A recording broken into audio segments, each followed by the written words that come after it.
happening on Wall Street. Economic indicators. Who knows where this is going to end up? To understand the economy, you have to understand human nature.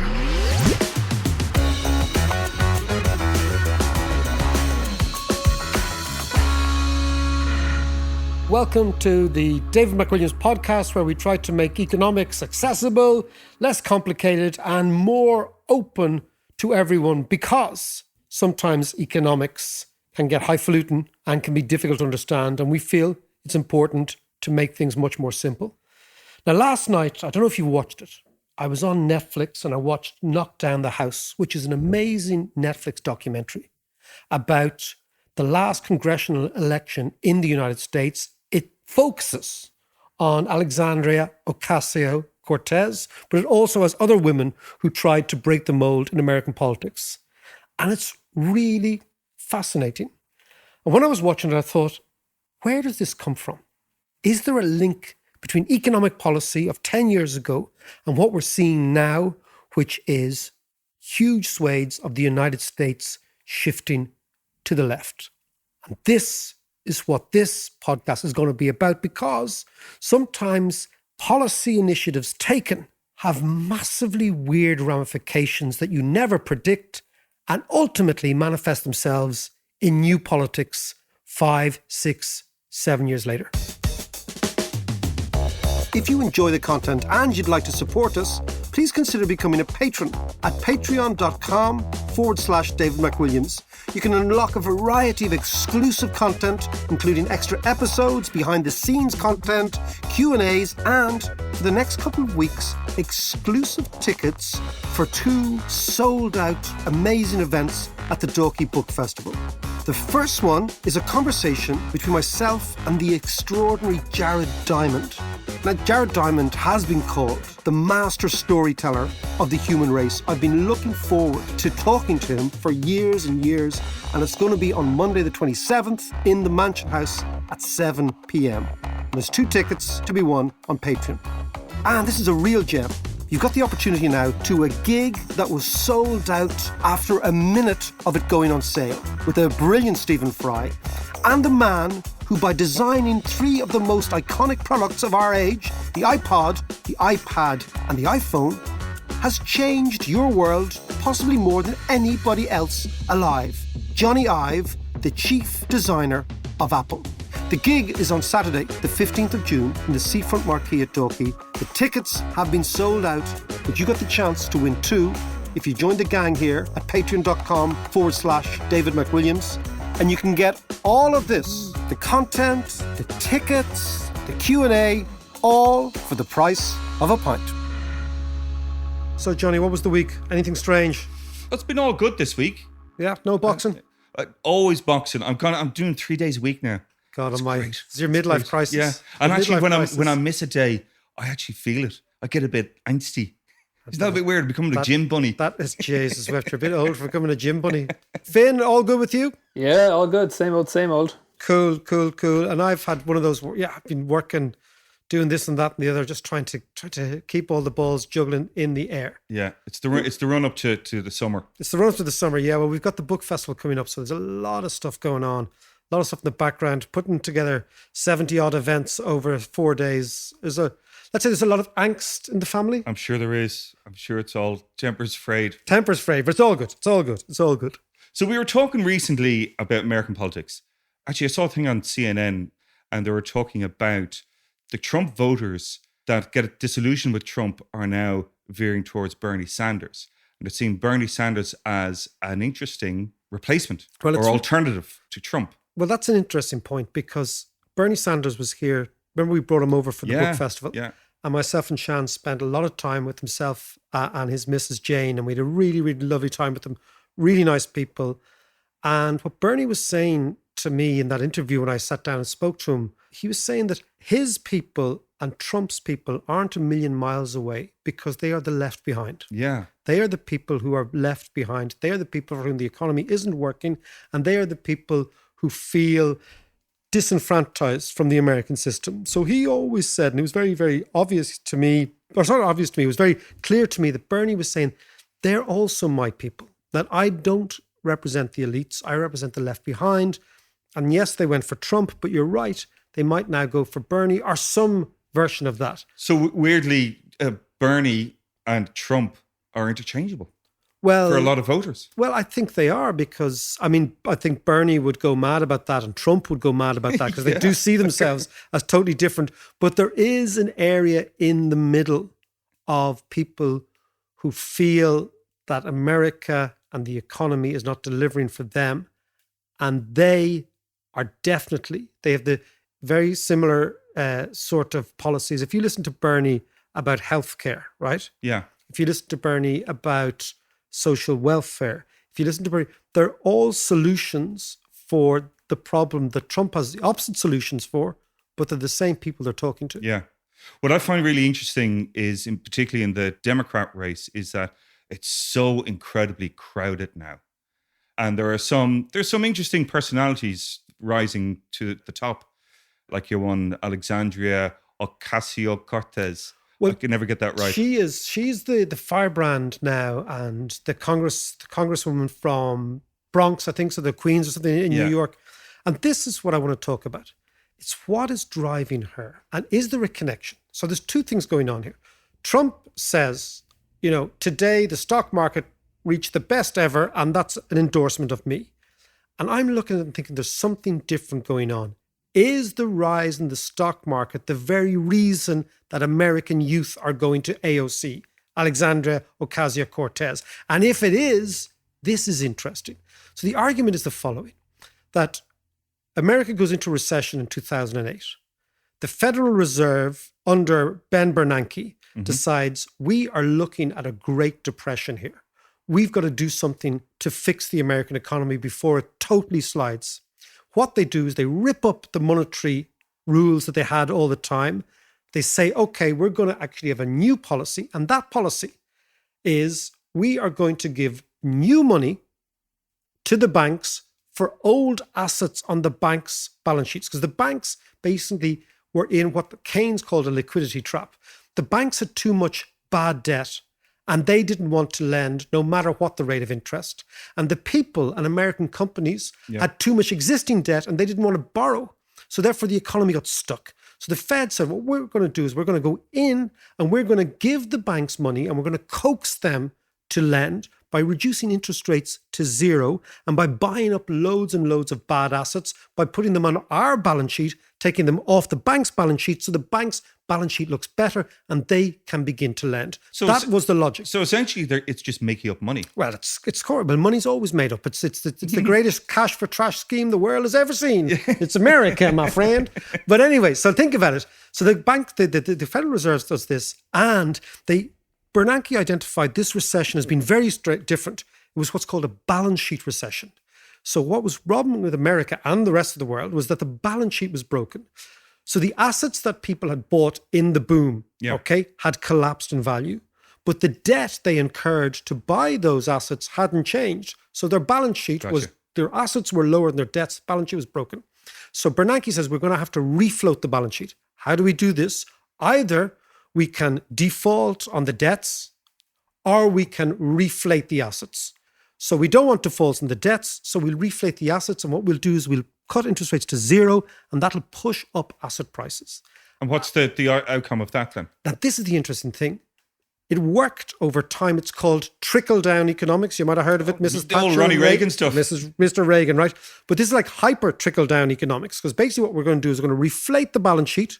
So we're going to push up the price of assets. Then people with assets will begin to feel better. That will coax them to borrowing a little bit more, to spending a little bit more, and it will trickle down to the rest of the world. Yeah. But there is a problem with an asset reflating approach to recovery. Go on. If you raise the price of assets, who gains most? Rich people or poor people? Then the question is, who owns assets? Yeah. People who own assets are rich because they own shit. That's why they're rich, right? Yeah. So if you have a entire policy that's based on driving up asset prices, it makes people who are rich feel richer. And therefore, people who don't have assets feel poorer. So what you have is, even though maybe long term, it works that the economy in general expands, as the American economy did, what actually happens is people who have assets feel much, much richer. Okay? And therefore, you could break down between people in the world who depend on for their income on wages and people in the world who depend for their income on rents or dividends, right? That's the difference. So the disparity, essentially the disparity between rich and poor, just the gap grows much, much wider. Well, it's the difference between people, which is the vast majority, Yeah. whose income is dependent on wages, right? Yeah. As opposed to people whose income is dependent on assets, right? So assets means a house or stock market, some sort of fund or whatever. So you take those two things together and what you get is the people who depend on assets for their income do much, much better when you reflate Yes, assets of course. than people who depend on Yeah. wages. Yeah. And now, who owns assets? Rich people or poor people? Rich people, because poor people depend on wages or average people. So what has happened is the economy, as you said, has expanded, but the gap between rich and poor has expanded dramatically. That's the first issue. The second issue is then how does this play out demographically? And the issue is that young people tend not to own assets. Assets and houses, for example, our stock market funds are owned by the middle-aged and the old. Yeah. So a policy that drives up asset prices, number one, exacerbates disparities between rich and poor. But number two, even within the rich, it exacerbates disparity between the young and the old. And this, I believe, is a massive reason as to why the young are going left. But if we go over to Finn, he probably has more data on American youth and the difference in political ideology and political lineage between the young and the old. Finn, tell me. Stanford Statman. Yeah, sure thing. I mean, this is the great thing about the States is they have so much data and so much polling and all this stuff. So I was dipping into some Pew research, so polling people and looking at the generational divide on political attitudes. And, well, shocker, young people are more liberal. But it's interesting when you dig into the detail. So you can see that a clear majority, some 57% of millennials, hold mostly or consistently liberal political views compared to just 12% of them holding more conservative beliefs. Again, you see a similar thing. So 57% express a clear preference for big government and the provision of more public services. But here's where it gets really interesting. So whatever about millennials, you look at the generation below them. So this Generation Z. So Pew did a poll of people entering college in 2016. I'll just read off some of the stats.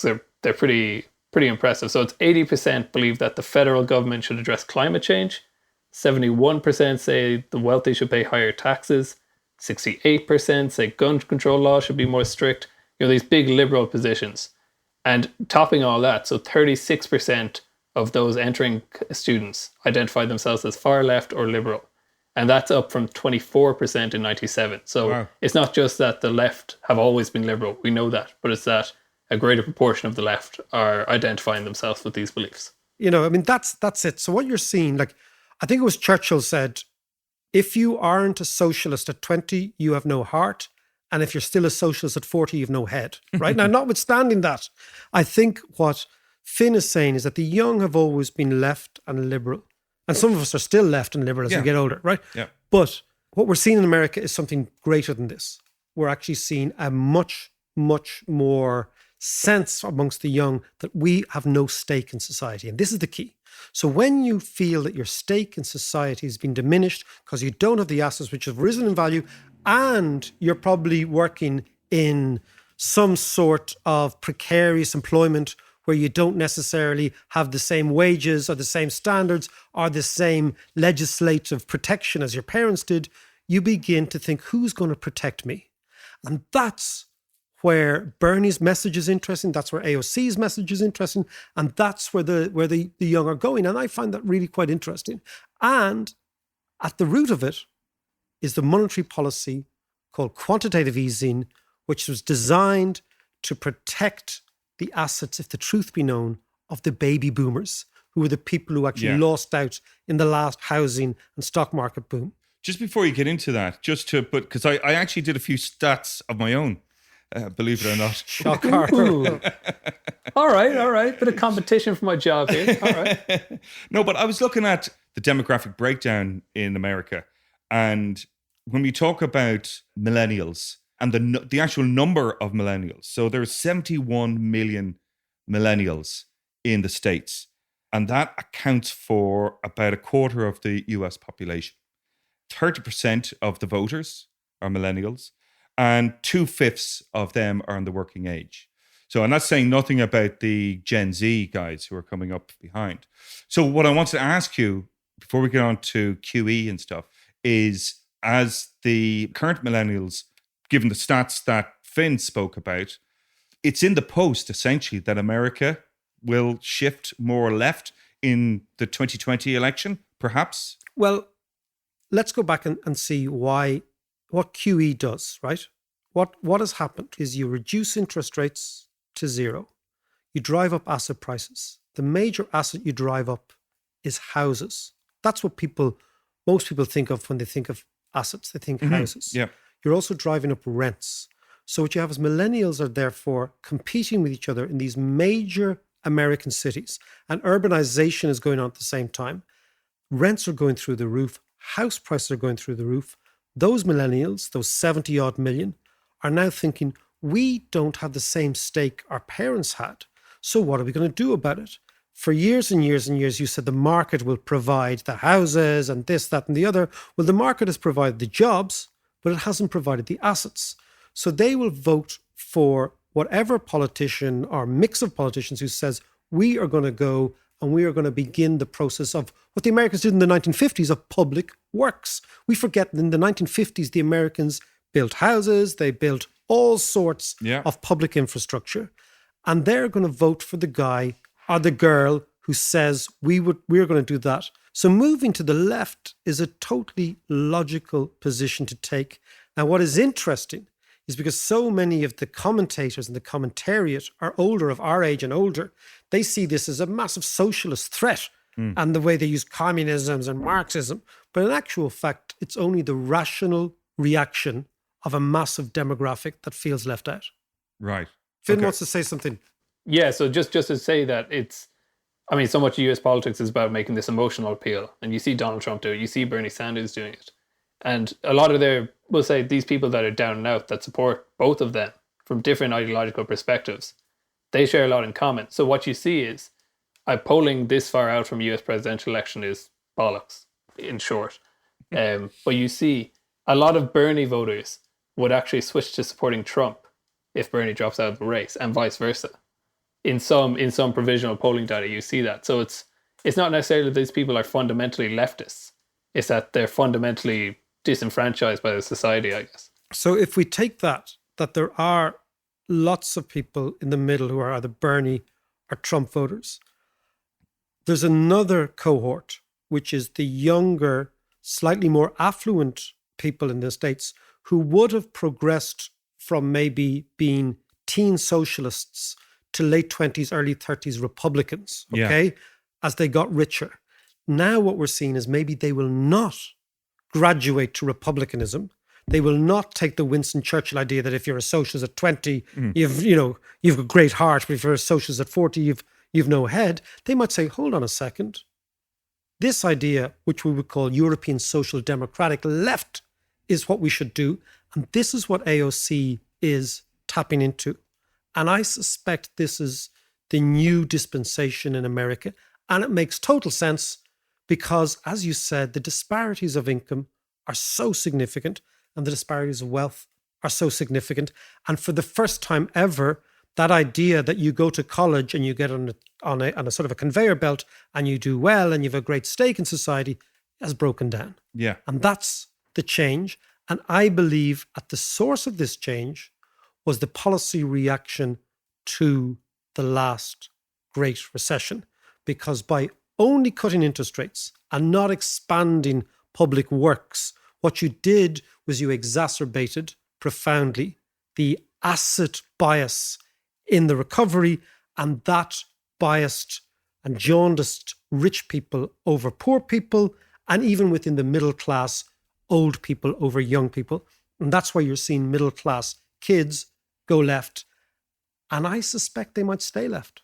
And interestingly, John, a policy that was unveiled 10 years ago at the start of the bull market, which was explicitly driven to protect the assets of the baby boomers, has led to the spawning of politicians who want to take those assets off the baby boomers. So ultimately, the effort to save the baby boomers' assets might end up costing the baby boomers their assets in a wealth tax over the next 5 or 6 years.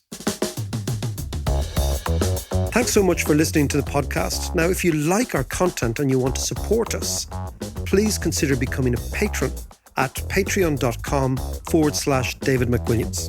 If you become a patron, you can unlock all sorts of interesting new content, interviews I'm going to be doing, ticket giveaways for those interviews, those conversations with really interesting people, experiences that you can't get anywhere else.